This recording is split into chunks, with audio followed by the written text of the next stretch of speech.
My thanks to Bring Me to Life Radio, and welcome to the Cinema Scribe.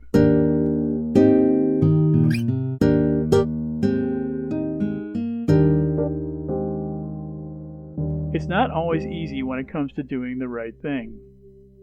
Then again, there are plenty of instances where it should be patently obvious what we're supposed to do. But if that's really the case, then why do so many of us make questionable choices when confronted with such circumstances?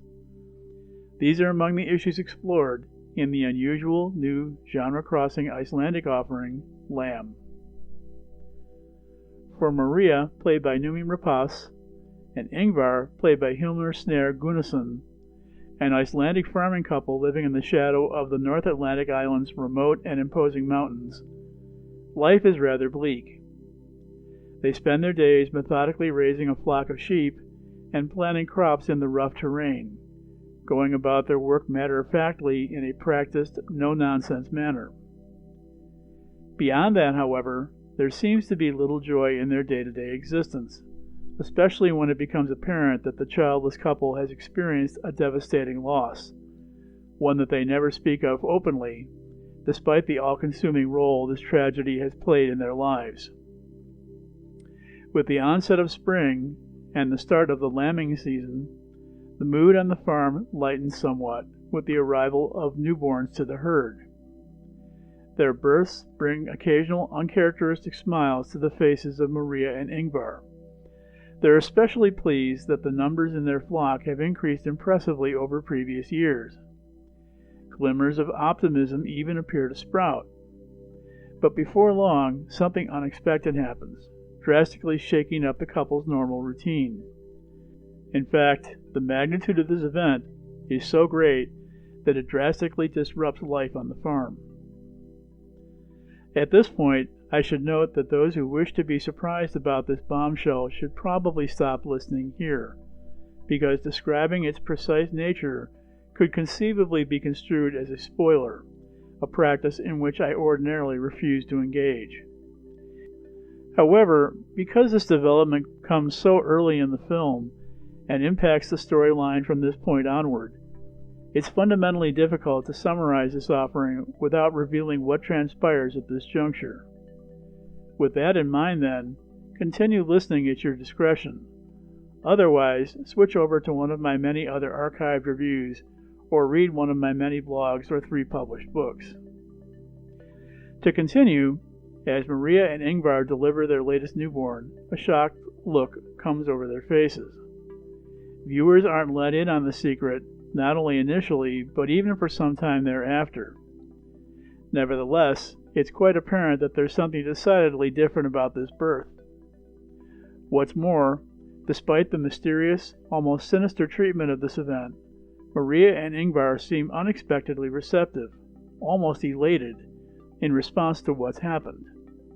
They're seen smiling much more often, and they express an unusual amount of care and compassion toward this particular newborn, far more than what they show any of the other new arrivals.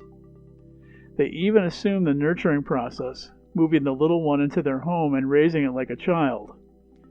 But there's a reason for that. As is eventually revealed, the newborn is, in fact, a lamb-human hybrid, a female whom the couple has named Ada. With the passage of time, Ada grows and develops, her head and neck being that of a lamb, and the remainder of her body assuming the form of a human. Even though she can't speak in the same manner as her human companions, it's clear she's intelligent and comes to understand language just as any child gradually would. She's able to respond to instructions, walk upright, and even express affection toward her adoptive parents.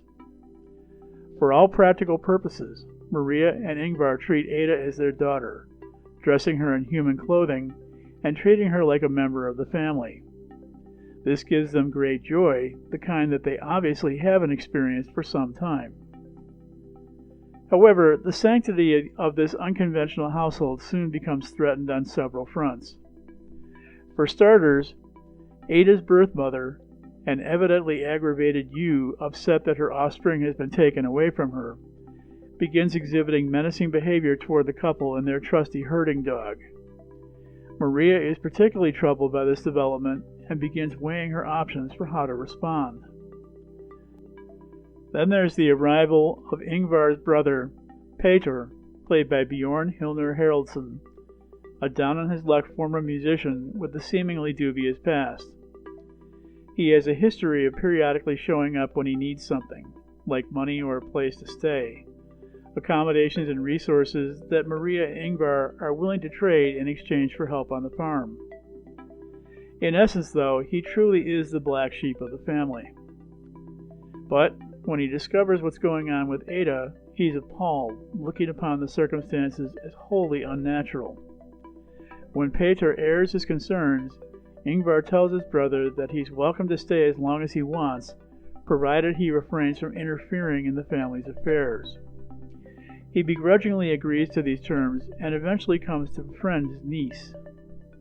But, despite outward appearances, it's apparent that he's also holding something back, as if he's got a clandestine agenda that he's looking to play out, and it's unclear how the fulfillment of his plans might affect Maria, Ingvar, and Ada.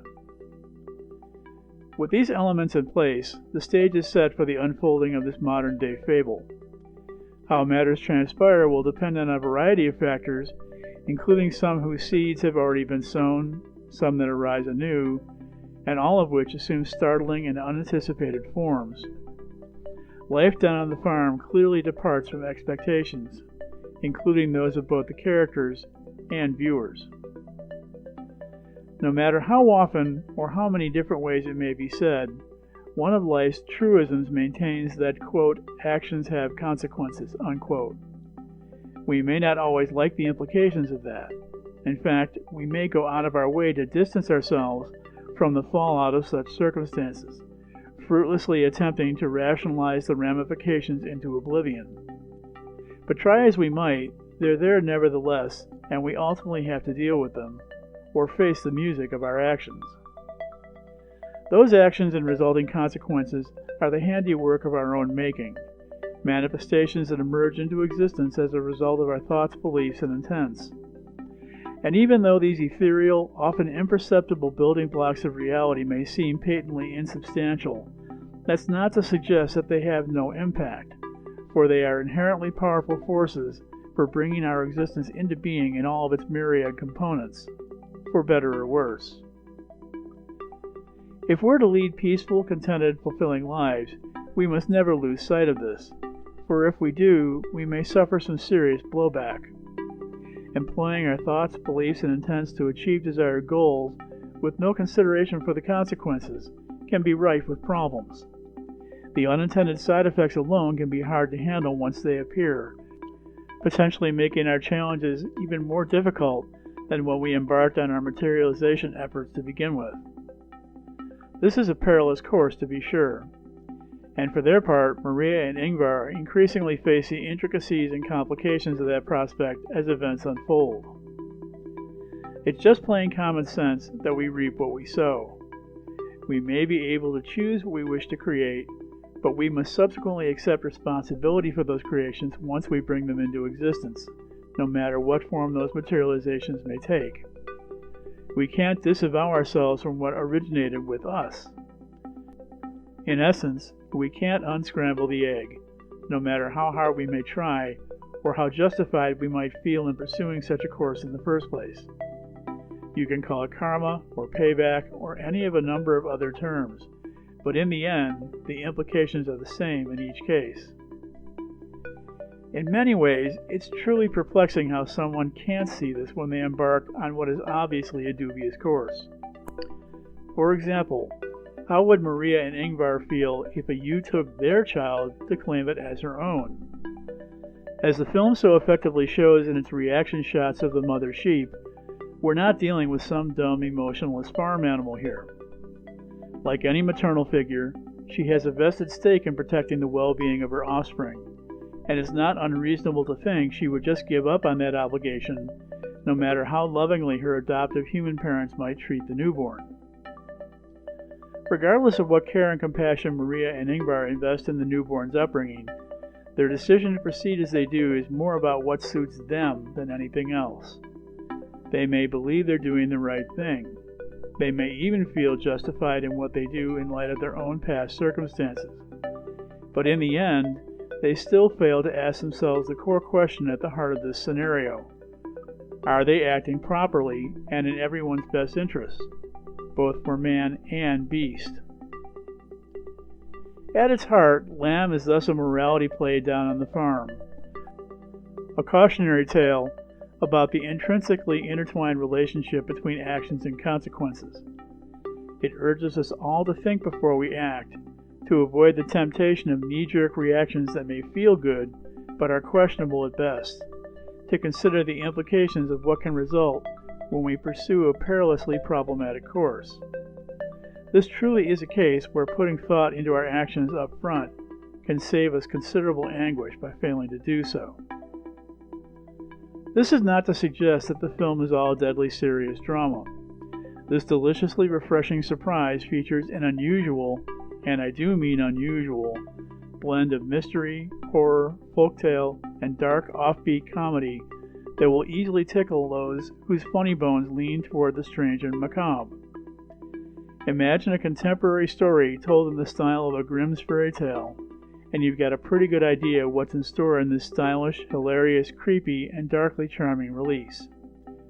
Writer-director Valdemar Johansson's debut feature definitely won't appeal to everyone, but those who appreciate fresh, inventive material will love this immensely creative offering, told with subtle, tongue-in-cheek wit, gorgeous cinematography, and a style that successfully relies more on showing than telling.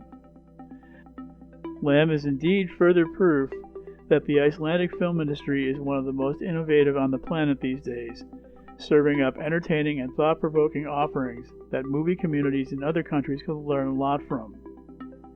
The film is currently playing in theaters and online from the movie's distributor, A24. Many of us often find ourselves lamenting, quote, "if only life were easier," unquote. Yet there are times when it seems that condition is met and we still don't live up to what's expected of us. In those cases, maybe we need to take a step back and survey the ethical landscape before us before making any rash decisions that we'll regret later. Some might see such hesitancy as sheepish, but others will see it as anything but. I'm Brent Marchant, the Cinema Scribe. Thanks for listening. A lifelong movie fan and longtime student of metaphysics, Cinema Scribe Brent Marchant is the award-winning author of Get the Picture, Conscious Creation Goes to the Movies, Consciously Created Cinema, The Movie Lover's Guide to the Law of Attraction, and Third Reel, Conscious Creation Goes Back to the Movies, all of which provide reader-friendly looks at how the practice of conscious creation, also known as the Law of Attraction, is illustrated through film. Brent maintains an ongoing blog about metaphysical cinema and other self-empowerment topics through his website, www.brentmarchant.com. He's also the movie correspondent for the Good Radio Network and a contributor to numerous other websites, publications, and podcasts. Brent holds a BA in magazine journalism and history from Syracuse University. Check him out at www.brentmarchant.com.